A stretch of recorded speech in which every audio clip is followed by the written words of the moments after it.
ভাই আমার জীবনের লাইফে আমি এরকম বিকৃতভাবে কোনো লাশ দেখি নাই। গহনাগাটি পড়ছে, শাড়ি শুড়ি পইরা ওই অবস্থায় পাইছে।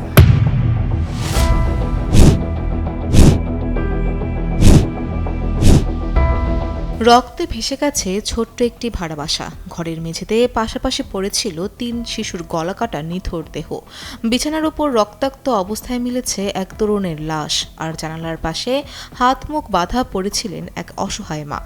গাজীপুরের কাপাসিয়ার রাউতকোনা গ্রামে একই পরিবারের ৫ জনকে নৃশংসভাবে হত্যার এই ঘটনায় এখন থমথমে পুরো এলাকা। ঘটনার পর থেকেই পলাতক রয়েছেন পরিবারের কর্তা ফোরকান মিয়া, যাকে প্রধান সন্দেহভাজন হিসেবে খুঁজছে পুলিশ। বসুন্ধরা ডায়াপেন্ট এখন আরও উন্নত। এই হট এয়ার থ্রো টপশিট দ্রুত শোষণ করে সোনামণিকে দেয় কোমল অনুভূতি। গাজীপুরের কাপাসিয়ায় এক প্রবাসীর বাড়ির ভাড়াটিয়ার স্ত্রী ও ৩ সন্তান সহ একই পরিবারের ৫ জনকে গলা কেটে হত্যার ঘটনা ঘটেছে। এই ঘটনার সন্দেহভাজন ঘাতক ফোরকান মিয়া পলাতক রয়েছেন। আজ সকালে উপজেলার রাউতকোনা গ্রামের প্রবাসী মনির হোসেনের বাড়ি থেকে লাশগুলো উদ্ধার করেছে পুলিশ। শুক্রবার রাতে তাদের হত্যা করা হয়। নিহতদের মধ্যে সন্দেহভাজন প্রাইভেট কার চালক পলাতক স্বামী ফোরকান মিয়ার স্ত্রী শারমিন, তাদের বড় মেয়ে মিম, মেয়ে মারিয়া, ছেলে ফরিদ এবং শারমিনের ছোট ভাই রাসুল মিয়া। প্রত্যক্ষদর্শীরা জানান দৃশ্যটি ছিল অত্যন্ত ভয়াবহ। তা ভিতরে ঢুকে প্রথম দরজা খোলা, আমরা ঢুকে দেখি নিচে ফ্লোরে বিছনা করা, নিচে তিনজন বাচ্চা আর কি। একটা মেয়ে মনে হয় 9-এ পড়ে মাদ্রাসায়, সাথে 1 বছরের একটা বাচ্চা, আর একটা মানে 2-3 বছর, 3-3.5 এরকম, আর বিছনায় একটা ছেলে শোয়া।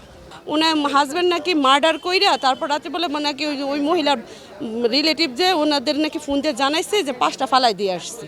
নিহতের ভাগ্নে সাকিবের বয়ানে উঠে আসে হত্যার মূল ঘটনা। মানে ওর ধরার লেগে আমি ডাক দিছি যে ও ফোরকান মানে ঘরে এন্ন রয়েছে, মানে যাইতে পারিনি খুনটুন কইরা। তো এই কথা মনে করে আমি ঢুকছি, ঢুকে দিই কেউ নাই, মানে এই 4টা লাশ সামনে পড়ে রয়েছে। তা আমি আর কারোর কাছে না, আমার মামার কাছে গেছি। মামার কাছে যাই যে আমার মামার ল্যাপটা আঙ্গাইছি, ঠিক আমার মামার ওই অবস্থা মনে করে তাকাই রয়েছে। 4-5টা গোপ লাগছে, আমার ছুটাছুটি করছে, আতেও গোপ লাগছে। কাপাসিয়া থানার ওসি শাহিনুর আলম জানান, ফোরকান মিয়া প্রায় 1 বছর আগে এ বাড়িটি ভাড়া নিয়েছিলেন। প্রাথমিক তদন্তে ধারণা করা হচ্ছে পারিবারিক কলহের জেরে ফোরকান মিয়া নিজেই এই হত্যাকাণ্ড ঘটিয়ে পালিয়েছেন।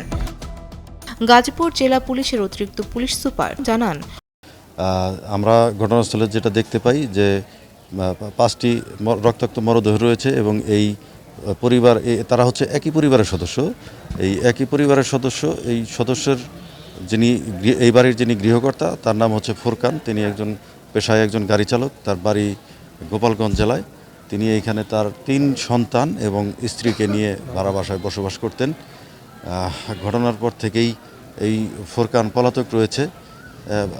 এজন্য আমরা ধারণা করছি যে এই ঘটনার সাথে ফোরকানের সংশ্লিষ্টতা থাকতে পারে। লাশগুলো ময়নাতদন্তের জন্য গাজীপুর শহীদ তাজউদ্দিন আহমেদ মেডিকেল কলেজ হাসপাতাল মর্গে পাঠানোর প্রক্রিয়া চলছে। এই ঘটনায় মামলার প্রস্তুতি চলছে এবং অভিযুক্ত ফোরকান মিয়াকে গ্রেপ্তারে পুলিশের একাধিক টিম ইতিমধ্যে অভিযানে নেমেছে। ফৌজিয়া ফারিহা, টেলিসান।